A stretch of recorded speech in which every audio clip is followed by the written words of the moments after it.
Alrighty guys, well, we're back out here at the pond.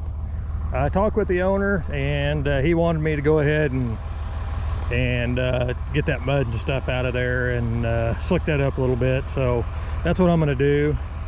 And I brought the 850 back, and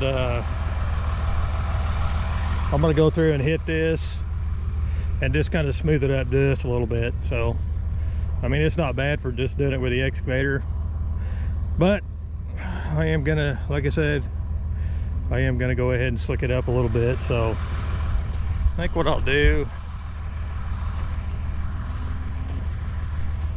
is set you up here in a time lapse. I'm starting to use the time lapse a little bit more, so I'll set you up here, and it may be a little far away, but it shouldn't be too bad.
Alrighty guys, she is done.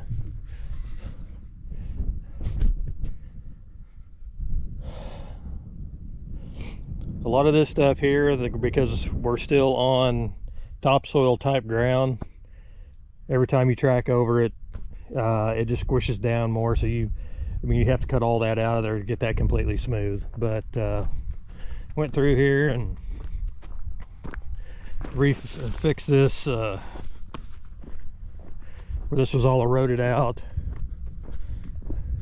I left that dammed up right there. Because right down here you can see this low area right there. There's a lot of rock and stuff in that, gravel, and I don't want to cut that and that be a focal point for that water to seep out of here. So I just left it like that. You can see only about a foot of mud that's holding that in. We're supposed to get a rain Friday, Saturday, I think. So I don't know how much quite yet we're gonna get, but anyway.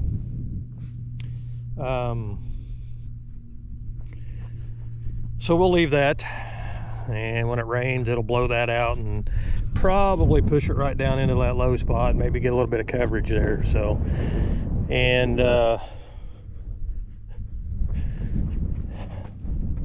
this old prairie pond mud is just terrible sticky. I mean, you can see here, just see how sticky it is. It's just like Play-Doh. And it's a bear to even get it off of that rock I just stood on. So anyway, that gets hung up on the tracks and causes a dang mud bind situation. But we went through here and got this smoothed all up for him. He's already been using it, go in and out of the gate. This was all humped up, had a big hump here, so he had to kind of drive down next to the fence, and he was on an incline, so we got that all lined up for him. But all in all, it's a pretty healthy sized pond, really. Oh shoot, it's probably bigger than a half acre. But anyway, probably could have brought the D6. My only fear with the D6 was being able to contain the mud because we're so close to the fence. The D6, I'm afraid, I started pushing through here, all that water mixing into it, it'd have turned to soup, and then it would have wanted to run to the fence, through the fence. But at least with the excavator, I could build that dam like I did, and then that way the mud stays in there, which that worked out good. Took a little longer, but I think all in all it'll be a better deal. So anyway, all right guys, I'm gonna get out of here. This will be the end of this video. Don't forget to like and subscribe, leave comments, ring that notification bell, and that way you know when I post a new video. Follow me on Instagram, and it's at DirtDaddy953. I've got to go over there past them round bells where the 210's setting and start on another little pond over there. So anyway guys, appreciate you very much, and don't forget about the shirts. And one of these days I'll get off my butt and get some photos posted of those shirts. So anyway, don't forget about those. You can leave comments if you're interested in them. We'll kind of go from there. So anyway guys, we'll see you later.